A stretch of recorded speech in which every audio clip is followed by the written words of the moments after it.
Bienvenido, queridos oyentes, a otro episodio de Equalizer, el espacio donde el análisis se convierte en equilibrio, donde la información se filtra con precisión y cada dato encuentra su contexto.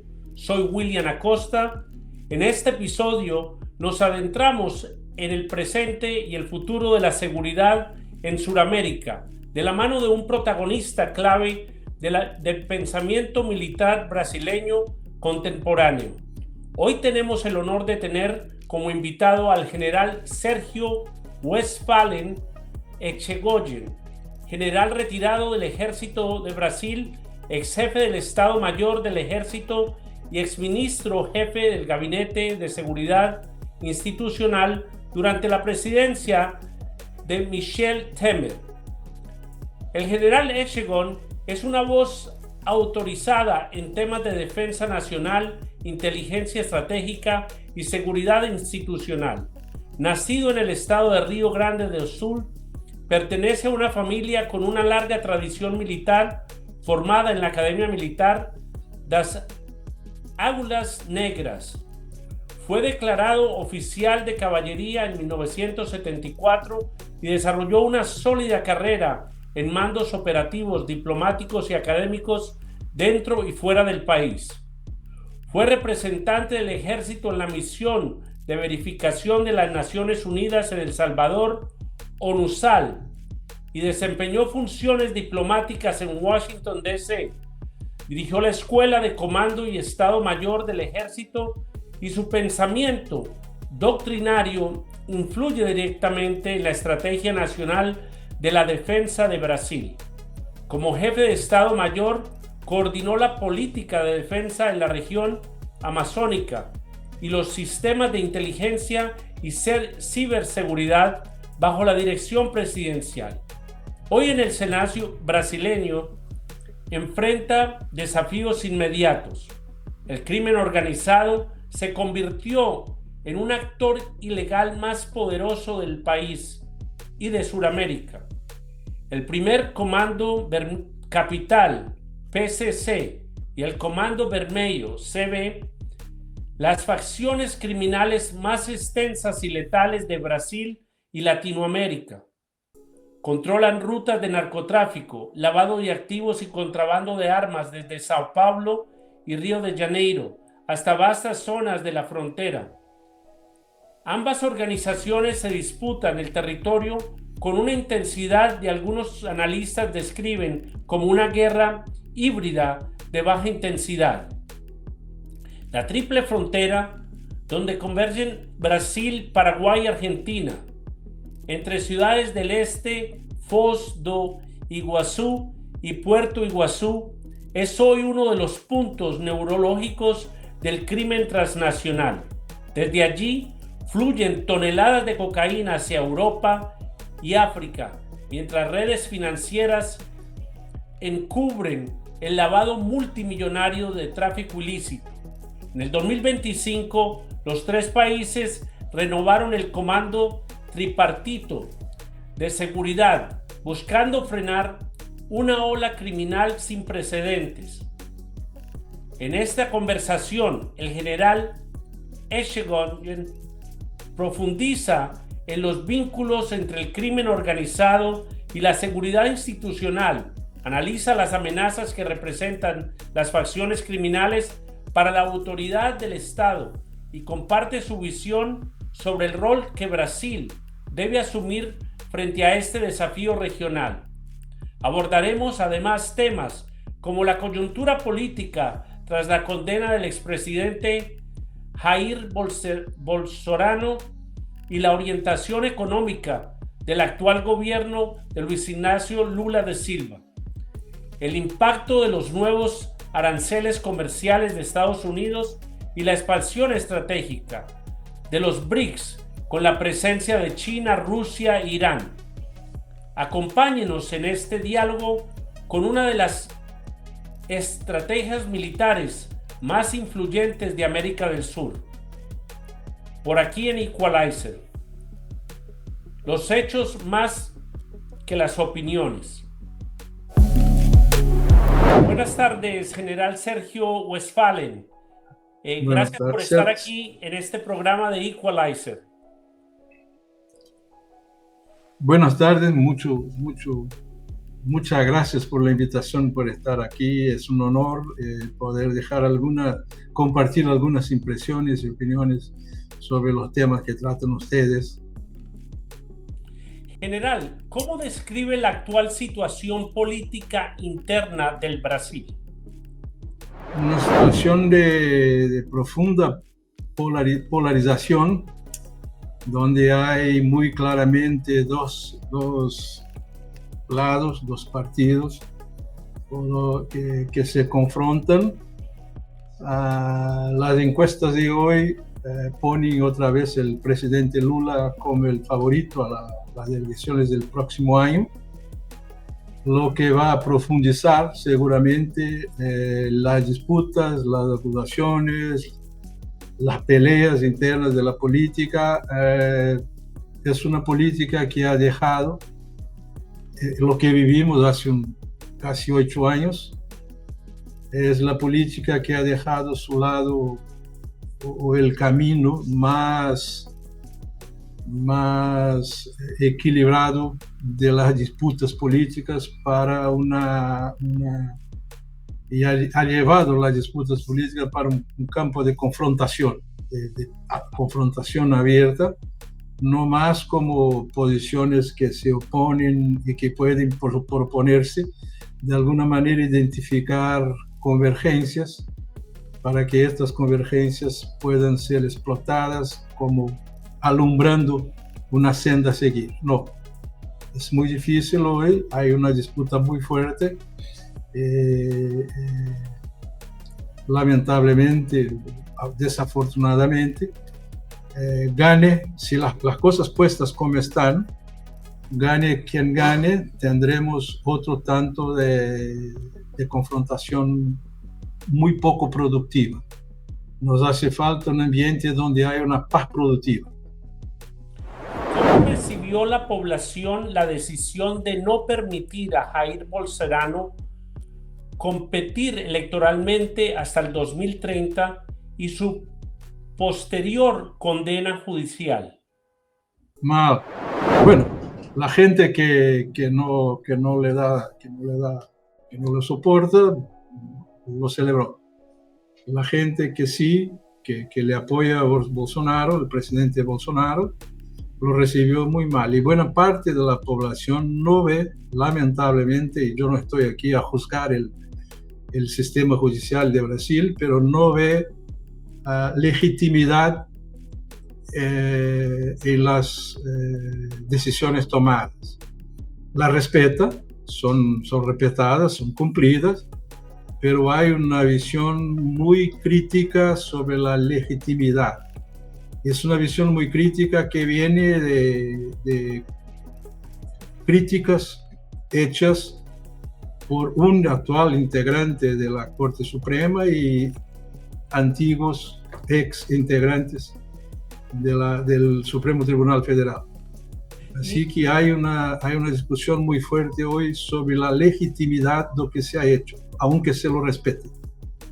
Y estas tácticas políticas se están viendo que las están usando en muchos países, incluyendo lo que pasó con el presidente Uribe, donde lo encontraron culpable en un juicio y gracias a Dios la Corte de Casación desestimó todos los cargos porque están usando el sistema como un arma de venganza política, no un arma de que quieren justicia.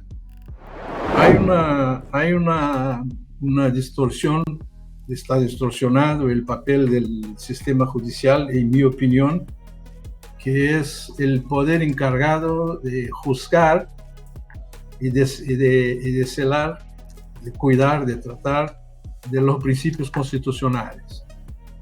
Y que en su rol se ha extendido, se ha autoextendido a cuestiones como legislar, o sea, crear nuevas reglas, que es lo que pasa en la práctica cuando definen nuevos procedimientos o o modifican los existentes que han sido aprobados por el Congreso.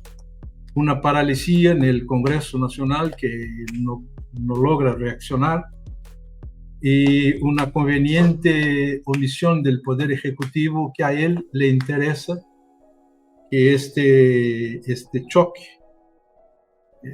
se produzca lejos para que le deje con más espacio de maniobra, si se puede decir. Así que de verdad hay una discusión muy fuerte, muy presente sobre la legitimidad. Por esto le hablaba de la legitimidad y más que esto del comportamiento de los jueces de la Suprema Corte, casi como actores políticos que están buscando como un protagonismo y los micrófonos y las luces políticas para tratar de cuestiones que definitivamente no le tocan. ¿Qué diferencia observa usted en la situación económica actual con respecto al gobierno de Bolsonaro, que había logrado una inflación baja o incluso deflación en los sectores claves del país? Son dos conducciones económicas que se oponen, ¿no? Una liberal, y la liberal quiere un Estado más pequeño y la sociedad con más, el mercado con más capacidad de decisión y más plata para inversionar en lo que le parezca más conveniente, más lucrativo, y una visión económica que aún cree que el Estado es un gran agente económico, ¿no? Mucho más que un inductor o un facilitador, es un agente económico. Esta es la razón de las estatales que se han resucitado, de la incapacidad de hacer lucrativas a muchas estatales como la empresa de correos de Brasil, que tenía resultados muy positivos. La recuperaron muchísimo en el gobierno de Bolsonaro. Hoy es una estatal que, bueno, necesita, para que tenga una idea, de un préstamo de 20 mil millones de reales para que pueda respirar, y que nadie le quiere dar. Nadie le quiere prestar los 20 millones. Así que son visiones antagónicas que se oponen. En mi opinión, una más actual, más moderna, y otra un tanto cuanto anacrónica, que es la actual. El gobierno Bolsonaro tuvo muchos pecados en su gobierno, es importante que se diga. Hizo cosas que de alguna manera él ayudó lo que está pasando ahora, como por acciones o por gobernar en una política de confrontación permanente, pero ha tenido la sabiduría de nombrar ministros a los cuales o a quienes les ha concedido libertad de operación, libertad de maniobra, como se dice, ¿no? Espacio para trabajar. Y el ministro de Economía ha tenido muchísimo éxito en la medida que entrega el gobierno con las cuentas públicas positivas, las empresas públicas recuperadas y con posibilidad de crecimiento. El gobierno Bolsonaro, el gobierno Lula, asume con en el área económica, con una receta que valora dos puntos absolutamente desastrosos, que es gastar y gastar, y el segundo, ofrecer empleos a sus seguidores y aficionados. Así que se hace un hinchazo se pone gordura en la máquina pública sin producir nada que la sostenga, y se pone plata en empresas que hoy tienen mucha dificultad para mantenerse sobre las piernas. ¿Ha tenido repercusión en la economía brasileña la decisión del presidente Donald Trump de imponer altos aranceles comerciales a productos brasileños como represalia por los acercamientos del Brasil al eje como China, Rusia, Irán? Sí, mucho. El estado donde vivo, que es Rio Grande do Sul, es más sureño estado de Brasil. 80% de las industrias han sido de alguna manera impactadas por los 50%, ¿no? Muchas empresas están disminuyendo su fuerza de trabajo, producción, pero hoy hay que entender que, y no sé si el presidente Trump lo ha entendido perfectamente hoy, o sea, no se ha reducido. Estamos teniendo problemas, sí, estamos teniendo problemas, más con mucha agilidad, y ahí a raíz de todas las networks que tenemos hoy, con mucha rapidez y mucha facilidad, se está pudiendo sustituir el mercado norteamericano por otros mercados y ocupando posiciones que las han perdido los Estados Unidos a raíz de los aranceles que ha impuesto Trump. O sea, países que de alguna manera podían hacer negociaciones y comercio con Estados Unidos delante de las altísimas tasas, están buscando otras alternativas. Así que el problema existe, pero todavía aún no ha impactado en números visibles la producción, el crecimiento, el comercio, porque muy rápidamente, con la flexibilidad que permite hoy el mundo tan interconectado, se están sustituyendo por otras naciones. Hay algunas cosas que no, pero la mayoría sí. ¿Qué percepción existe en la opinión pública sobre la alianza activa del Brasil con los BRICS, China, Rusia, Irán, Sudáfrica e India? En la opinión pública, política exterior, defensa y cosas así no están presentes en el público en general, ¿no? Hay una discusión que no es reciente, es antigua, sobre las relaciones con Rusia, China, etc. Bueno, y ahí hay que mirarse a la historia diplomática brasileña. Le voy a dar a mi opinión, que seguramente no refleja la opinión de la sociedad brasileña, es mi opinión. Hasta porque por 3 años yo estuve presente en reuniones de BRICS. Pues sí, te escucho. Los BRICS originales, que eran Brasil, Rusia, India, China y Sudáfrica, eran un club pequeño de pocos países y muy asimétrico, en la medida en que teníamos ahí 3 países asiáticos, Rusia, China y India, y 2 países del hemisferio sur, Sudáfrica y Brasil, un africano y un sudamericano, ¿no? Los 3 asiáticos, todos los 3 nuclearmente armados, o sea, potencias nucleares. Los demás, Sudáfrica y Brasil, sin armas nucleares, firmantes del Tratado de No Proliferación.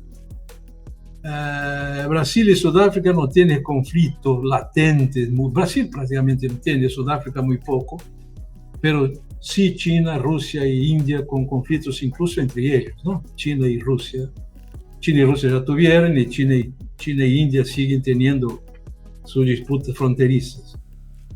Y países que lidan con otras disputas en sus fronteras, ¿no? No hace falta hablar de Rusia, pero India tiene Pakistán, China con Corea, Japón, el mar de China con Vietnam y otros países. O sea, eran reuniones muy asimétricas, pero que tenía una gran ventaja. En los problemas que había una gran ventaja, el que de alguna manera Brasil se sumaba a una clase de países que frecuentan las decisiones de Naciones Unidas, como Rusia y China, y un foro muy reducido. Cuando se amplía el BRICS y se amplía a un dibujo muy conveniente a China, a Pekín, a Beijing, ahí sí se suman a ellos países de los cuales hay que pensar en sus valores democráticos, si de verdad existen, ¿no? Y al sumarse los países, en mi opinión, como le dije, con un dibujo muy conveniente a China, tenemos un foro que ahora ha pasado a ser casi un foro que repercute los intereses chinos, ¿no? Bueno, cuando uno mira atrás a la historia diplomática brasileña, el Itamaraty, como llamamos, ha construido a lo largo de más de siglo una capacidad de interlocución sin límites ideológicos o de cualquier naturaleza. O sea, Itamaraty tenía la posibilidad de dialogar y mantener diálogos abiertos, sin prejuicios y sin barreras con todos los países. O sea, como digo yo, Brasil era una potencia de la interlocución internacional, como interlocutor internacional, porque no éramos rechazados en ningún sitio, ¿no? En ningún lado. Hoy, cuando Brasil se aproxima, se acerca de China, de una manera como lo estamos haciendo, bueno, ahí comienza a aparecer claro a otros observadores que sí se toma una posición de más o menos simpatía. Yo no lo creo en esta posición, pero es lo que parece. Y esto puede sí traer problemas, y problemas de lo más simple a lo más complejos, porque mira, Brasil tiene intereses con China y es legítimo que lo tenga. Es legítimo que negocie con China, que trate, que haga comercio con China o con quien sea. Mas un alineamiento que ultrapase este límite de conexión, de contacto, de interfaz, no me parece conveniente en la medida que no hay nada común entre la cultura china y la cultura brasileña. Son idiomas, religiones, naturalezas, pueblos, etnias, culturas, historias absolutamente distintas. Intereses que mucho más se chocan do que se suman. Entonces, no veo, yo no soy un experto en esto, no soy diplomático, me tengo enorme admiración por los diplomáticos brasileños porque lo han hecho, pero me preocupa muchísimo que nuestras relaciones puedan de alguna manera perder la vocación occidental para concentrarse en una vocación oriental que no la tenemos y que es imposible, en la cual es imposible proseguir. En el ámbito bancario y empresarial, ¿qué efectos ha tenido el fortalecimiento de la relación con China y la reducción de los vínculos con Estados Unidos? Porque hemos visto que el presidente hoy en día, el presidente brasilero, siempre toma posiciones adversarias en contra de Estados Unidos. No es como que forma parte de un aliado o de una persona que trata de mitigar los problemas que están sucediendo, como en el caso de Venezuela? No, no ha tenido repercusiones significativas para la industria, para los servicios o para el sistema bancario. No, el sistema bancario brasileño es muy desarrollado. No, las industrias, no es una cosa que haya hecho todavía una consecuencia, haya provocado consecuencias más visibles. No.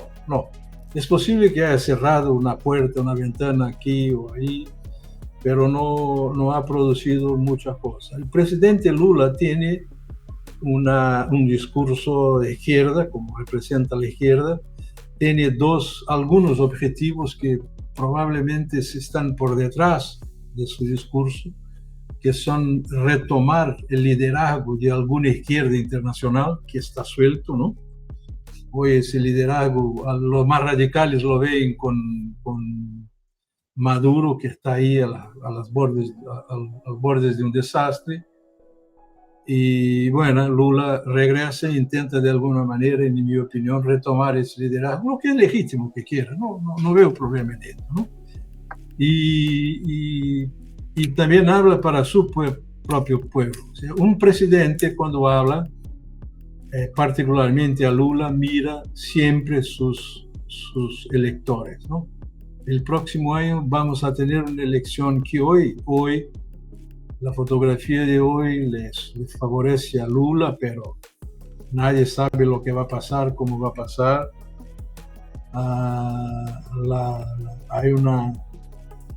La población está como un poco harta de tantas disputas improductivas. Es posible que esta gran mayoría muda, como llamamos, de alguna manera se manifieste y cambie las cosas para uno o otro lado. Así que el presidente precisa mantener acceso el fuego de su hincha y de alguna manera buscar este liderazgo en la izquierda internacional que me parece que hoy está disponible para uno que sepa conquistar. Así que cuando se escuchan los discursos de los políticos, yo siempre los he entendido como discursos mucho más dirigidos a su hincha, a los que lo soportan y a otros objetivos que no necesariamente lo que se puede interpretar literalmente de lo que dice. ¿Existe algún político que se perfile como sucesor de Jair Bolsonaro dentro del electorado opositor, capaz de mantener la cohesión política frente al oficialismo? Esta es la clave del tema, ¿no? Lo que van a querer la derecha. Hay el gobernador de São Paulo, que es un hombre muy apreciado, muy respetado, que ha presentado resultados impresionantes como gestor en el desarrollo de São Paulo y todo más. Pero es joven, relativamente joven, tienen casi seguro un segundo mandato, me faltó la palabra en castellano, un segundo periodo como gobernador, y ahí sí ahí sí firmarlo como un gran candidato. No sé si se aceptaría el riesgo, la aventura de una candidatura federal para ahora, o si mantendría su candidatura para la reelección en São Paulo, y ahí sí ponerse como en el 2030 como el gran candidato. Hay otros menos votados, decimos, pero todo va a depender de cuánto entendan los políticos de oposición la necesidad de unirse para que no tenga un nuevo gobierno Lula, un nuevo gobierno PT. O sea, es una ingeniería política que no es simple y que tendrá repercusión, afecta muchos proyectos personales ahí, ¿no? Como Ronaldo Caiado, que es el gobernador de Goiás, o Zema, que es el gobernador de Minas Gerais, o Ratinho, que es el gobernador de Paraná, o el propio gobernador de Rio Grande do Sul, que es Eduardo Leite. O sea, hay candidatos que tienen muchísima calidad para el puesto, en mi opinión, más que el actual presidente, mucho más. Pero no sé si la ingeniería política, el ajedrez político, ellos tendrán tiempo y capacidad para organizarse de manera... Yo no sé cuál es el objetivo, si es que de uno es ganar la elección y ser presidente o hacer una alianza para sacar el oficialismo. O sea, esto no me parece muy claro, aún no me parece muy claro.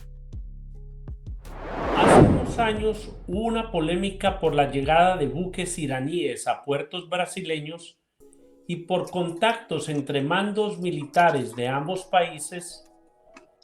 ¿Han reaparecido estos intercambios entre Brasil e Irán?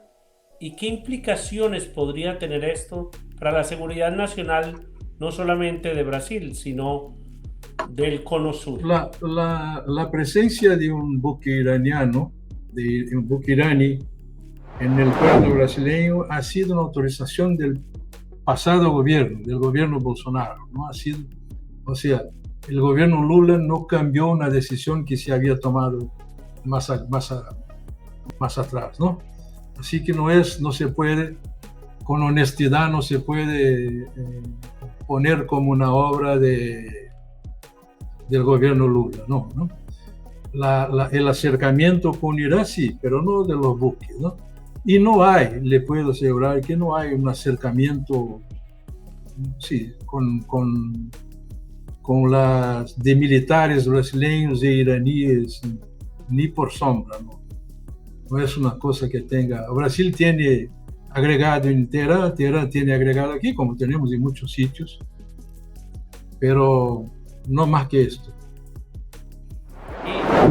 Vamos a entrar a un tema que me apasiona mucho a mí y que muy poco se habla de ese tema en estos círculos, porque las miradas del mundo están concentradas ahora en Venezuela, en el Tren de Aragua, en el narcotráfico del Caribe, mientras Brasil tiene dos bandos, uno que es el Comando Vermelho, fundado en 1979, que tiene su origen en el Instituto Penal Cândido Mendes, Isla Grande y Río de Janeiro. El fundador fue Rogério Legruber. Líder simbólico actual, Luis Fernando da Costa, Fernandinho Beira de Mar, preso en las Catatumbas. El Comando Vermelho conserva una estructura más descentralizada y territorial que el PCC, y su modelo está basado en una federación de jefes locales conocidos como donos do morro, quienes controlan zonas urbanas y rurales de narcotráfico mediante jerarquías informales. Tenemos el otro comando que tiene, el PCC tiene 40,000 miembros y 8,000 de estos están fuera de las fronteras brasileras, y el Comando Vermelho tiene 20,000 miembros. El Tren de Aragua tiene aproximadamente de 5 a 6,000 mundialmente, y estos dos organizaciones criminales también son organizaciones transnacionales que están envueltas en toda clase de crímenes y envuelta con países, por ejemplo, el PCC está en 28 países de América del Sur, Europa y Oceanía. Y el Comando Vermelho está en 6 países de América del Sur, con enlaces a Europa.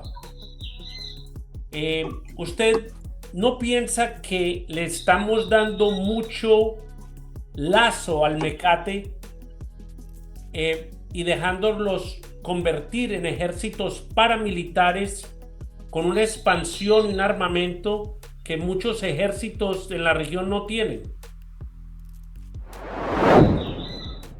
Sí, de alguna manera sí estoy de acuerdo, y en otras maneras no estoy de acuerdo, porque me parece más grave do que la situación que ha presentado usted. No, lo que hay, bueno, hay el PCC, que es básicamente São Paulo, la base es São Paulo y el Comando Vermelho, y la base es Río. Se han agrandado, ampliado y cruzado las fronteras por factores importantes, desde la omisión del Estado, pero en situaciones que pasa por las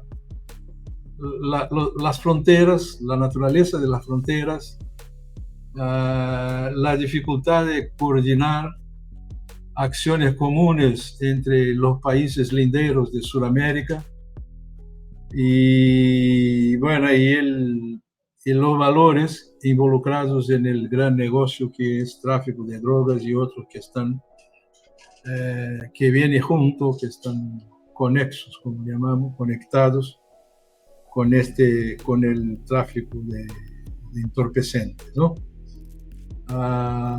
Es un tema que está muy, muy actual en Brasil, muy presente hoy día, en este día. Hubo un operativo muy fuerte de la Policía Federal, coordinado con policías estaduales, que han descubierto planes para asesinar autoridades. Un fiscal muy importante, un fiscal federal muy importante, y un gestor de una cárcel, y otras autoridades policiales y judiciales que están bajo amenaza. O sea, hubo un operativo un par de semanas contra el Centro Financiero de São Paulo, por tema del lavado de plata, lavado de dinero del crimen organizado, en que se incautaron 1.000 millones, más de 30.000 millones de reales de empresas llamadas fintechs, que trabajaban para lavar de dinero del tráfico. O sea, había empresas que el negocio PCC, los negocios PCC, primeiro Comando da Capital y Comando Vermelho, ellos se involucraron, se avanzaron no solo sobre estructuras de Estado, sino también que sobre estructuras del mercado, como las financieras. Bueno, hay una ahora en este operativo que hicieron, descubrieron, por ejemplo, que el primero Comando de la Capital había comprado un club de fútbol para lavar de dinero. O sea, y ahí se puede imaginar la plata que tienen, lo cuánto tienen, lo que han producido. Pero yo vengo de Brasilia, donde estuve un par de días, una reunión que tratamos de defensa y seguridad, y me sorprendí con la movilización en el Congreso Nacional para ayudar y poner sus servicios a disposición de la lucha contra el narcotráfico. Así que lo que me parece que ya refleja de alguna manera el sentimiento de los electores, ¿no? Los diputados y senadores respiran votos, ¿no? Y si sus electores eligen, como han elegido, la seguridad pública como su primer preocupación en todas las encuestas, la número uno es seguridad pública, seguro que esto se va a reflejar en acciones de los parlamentarios, del Parlamento, para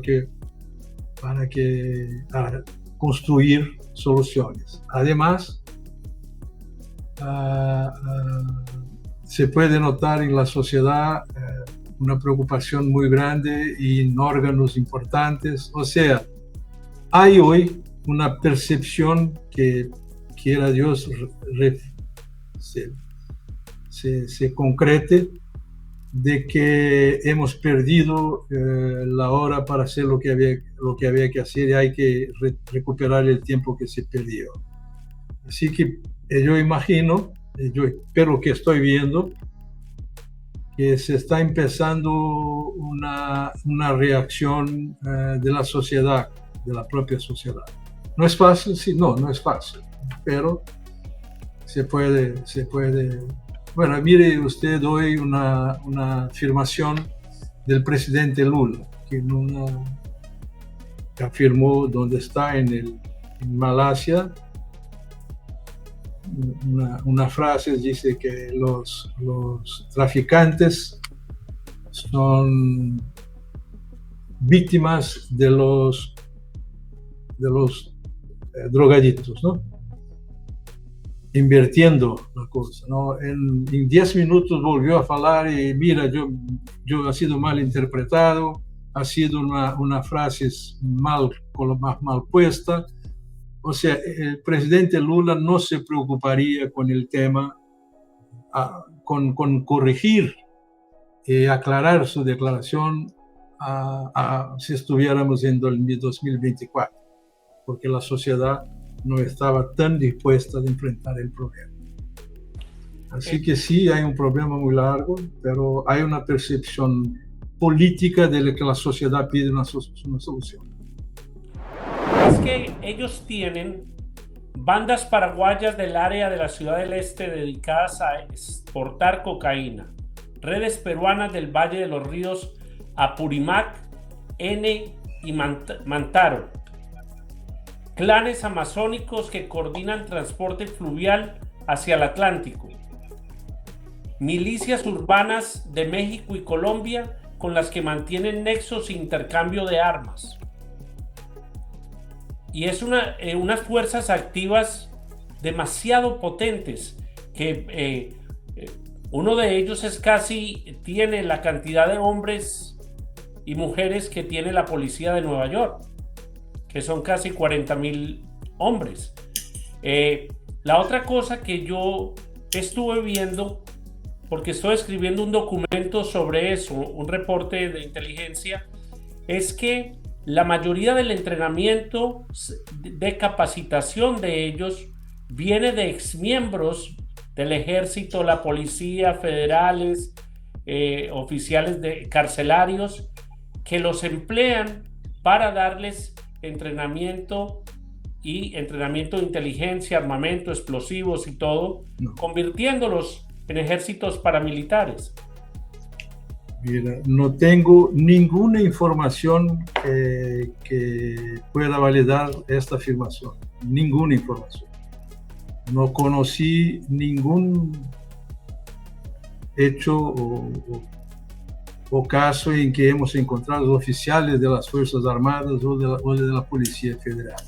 Lo que sí algunas veces se encuentra son conscriptos que, pasado el servicio militar, regresan a sus comunidades y ahí se pueden, claro, involucrarse con Yo no estoy hablando de gente activa, yo estoy hablando de gente que se retira de las fuerzas del orden y se van a trabajar para el mejor postor. Sí, pero ahí hablo de, bueno, repito a usted, los casos que conozco, y que no son muchos, son de conscriptos que han cumplido su servicio militar y al regresar a la vida civil llevan los conocimientos y todo más. Esta es una verdad, pero no es una cosa alarmante. Se encuentra uno u otro caso ahí. Los policías, sí hay corrupción policial, como hay corrupción por todos lados de toda la sociedad, pero mira, a mí me parece que Policía Federal es muy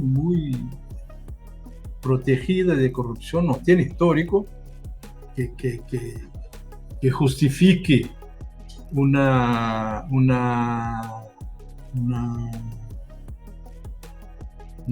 preocupación.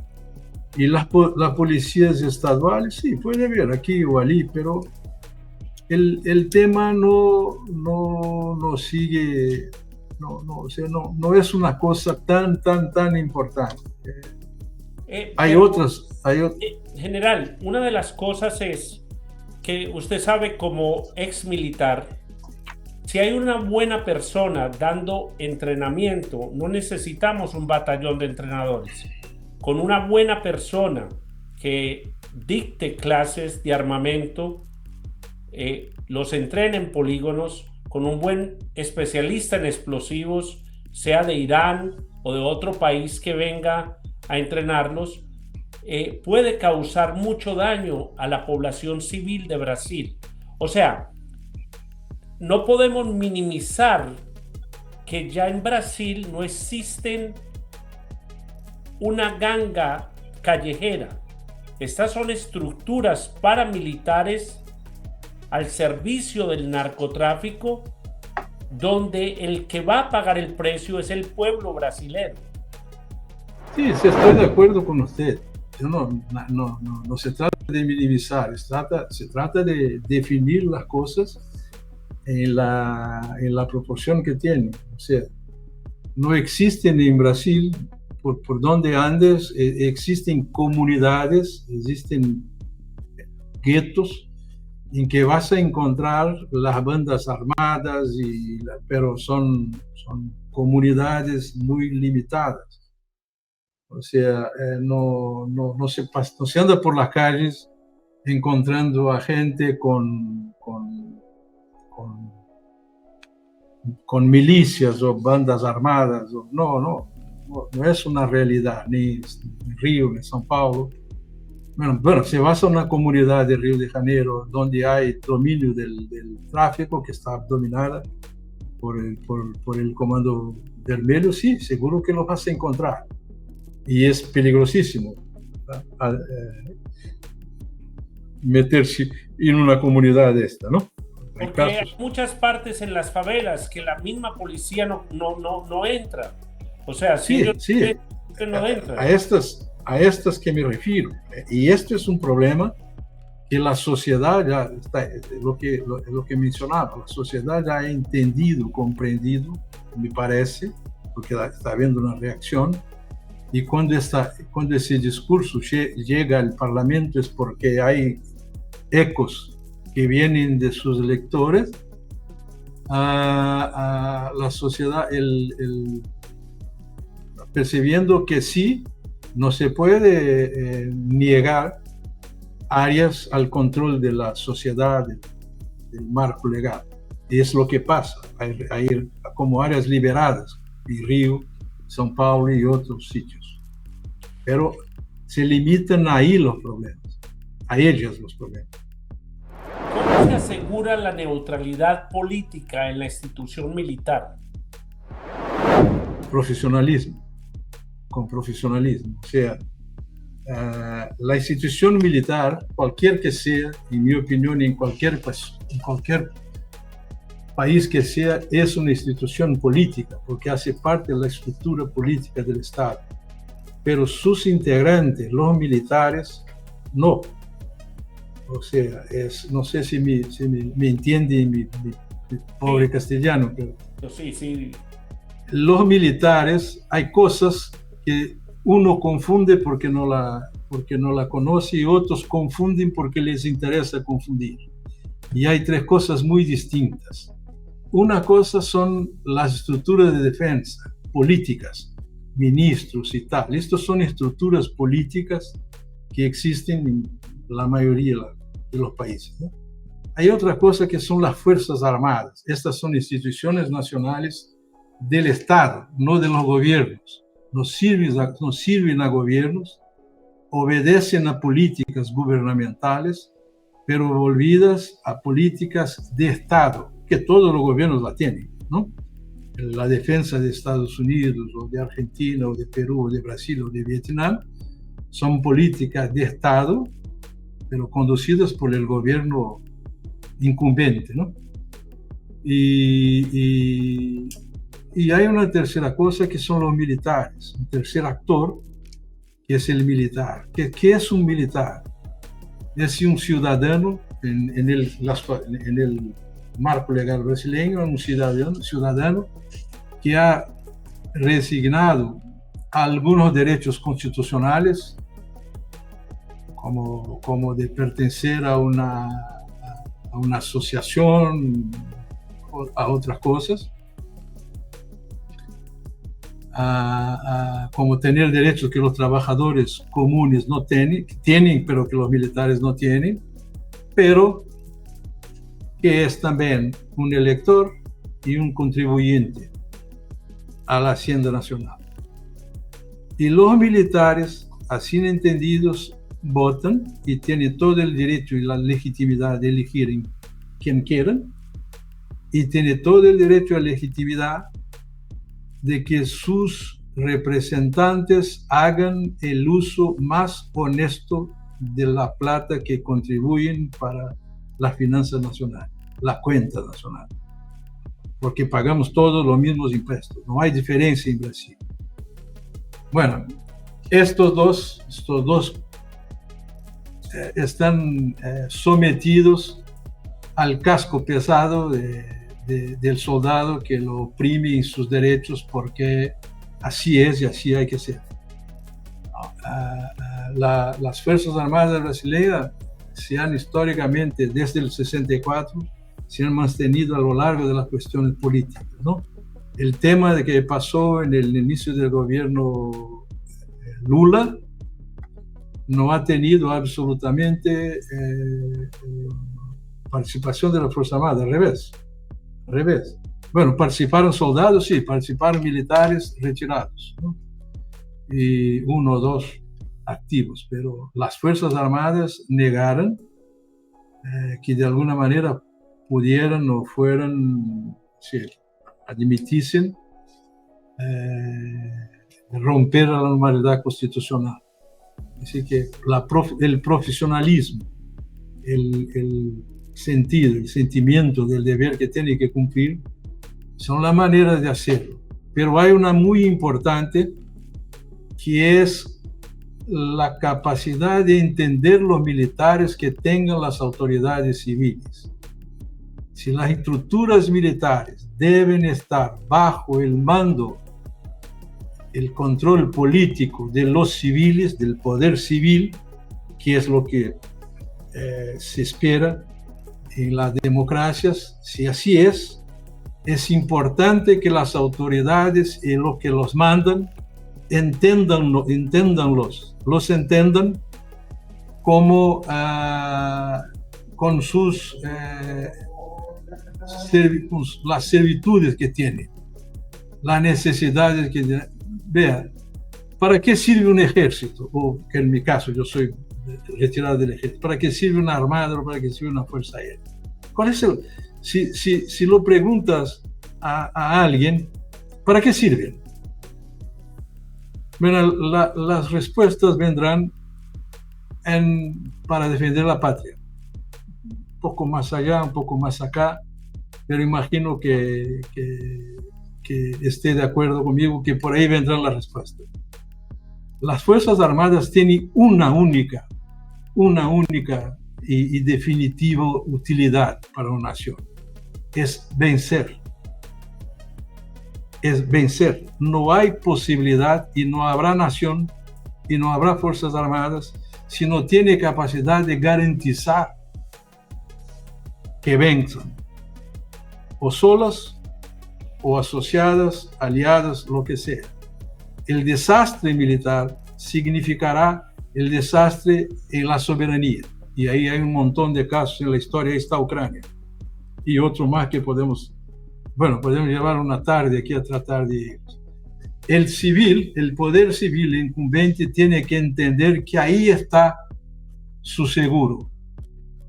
Lo que paga por el seguro, por su coche, por su piso, ahí está. Y tratar los militares, entenderlos como los ciudadanos que por vocación están dispuestos a vencer.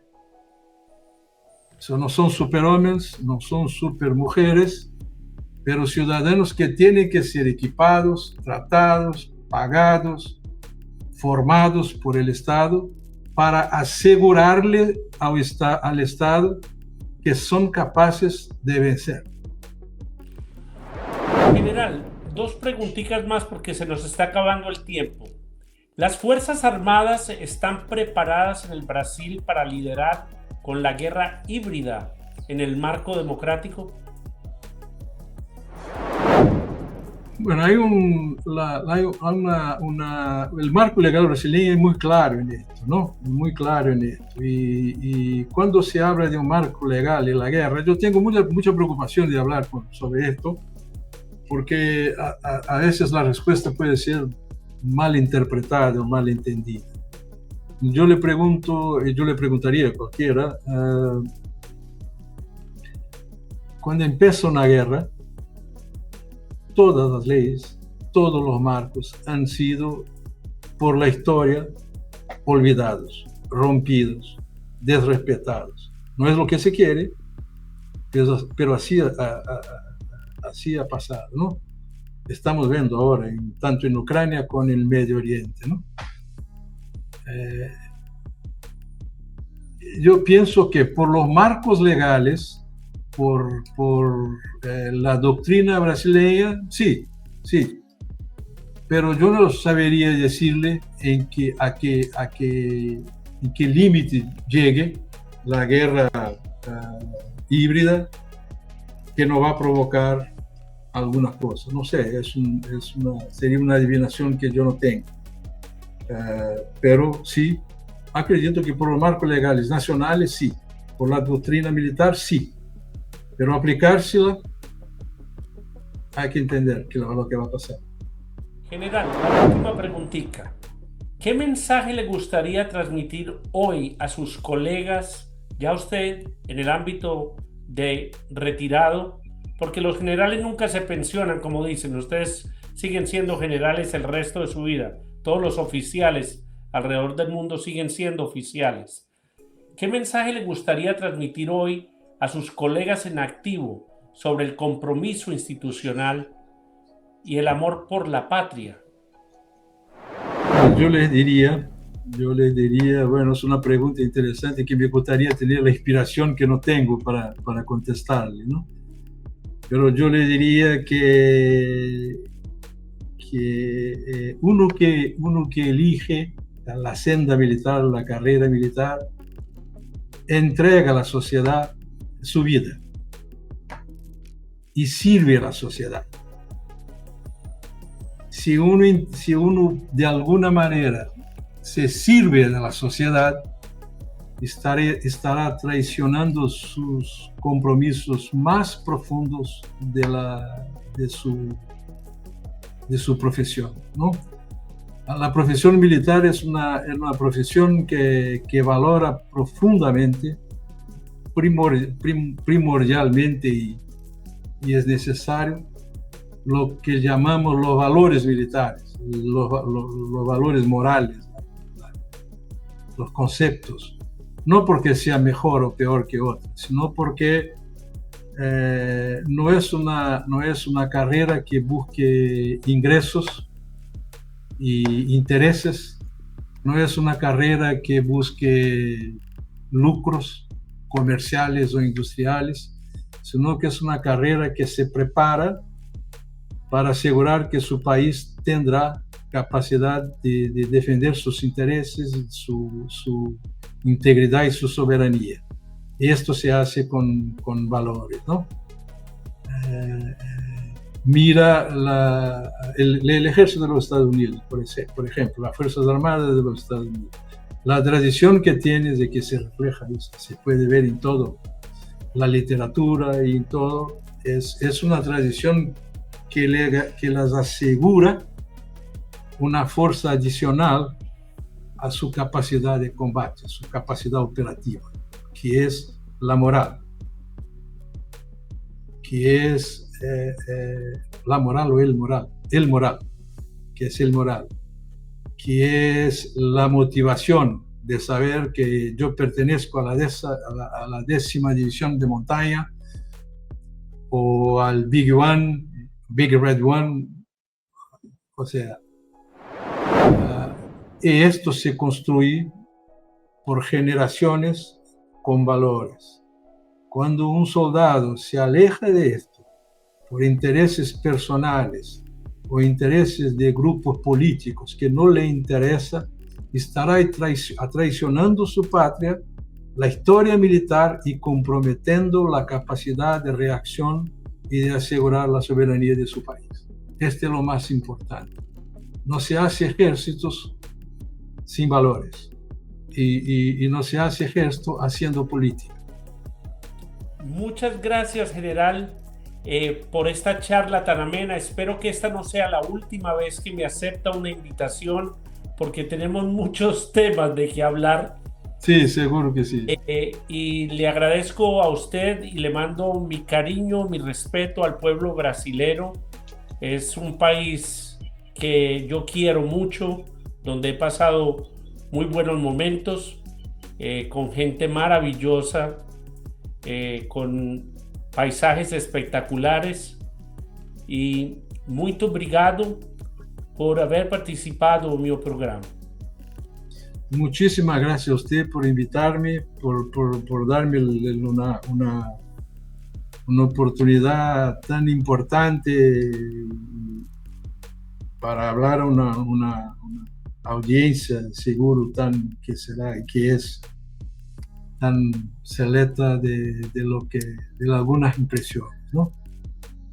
Muchísimas gracias, lo felicito, le agradezco por la cordialidad con que hemos tratado y bueno, espero que tengamos la oportunidad de revernos en otro momento y chequear algunas de las cosas que hemos dicho ahora, porque las cosas son tan cambiantes que es siempre un ejercicio interesante ver lo que se ha dicho atrás, cómo ha avanzado y lo que tenemos hoy. Muchas gracias a todos.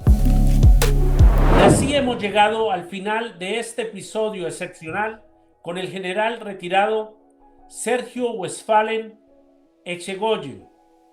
Una charla profunda que nos permitió comprender un poco más el entramado político y militar y estratégico de Brasil de hoy, sus desafíos en seguridad institucional y el papel que el país desempeña en un escenario global cada vez más complejo. A nuestro invitado, nuestro más sincero agradecimiento por su tiempo y su claridad y su disposición para compartir una visión basada en la experiencia y el servicio. A todos nuestros oyentes, gracias por acompañarnos una vez más en este episodio de Equalizer. Si este episodio te resultó interesante, te invitamos a darle me gusta, a seguirnos en los enlaces que aparecen en la descripción y compartirlo con tus familiares y colegas y amigos. Tu apoyo es fundamental para que este espacio siga creciendo y llegue a más personas que buscan información seria, veraz y con perspectiva. Un agradecimiento muy especial al equipo de producción por su compromiso, su apoyo constante y su profesionalismo. Sin ellos, este programa no sería posible. Y esto fue Equalizer, donde la información se equilibra, la verdad se analiza y las voces que conocen la historia son las que nos ayudan a entender el presente. Hasta la próxima emisión. Dios los bendiga.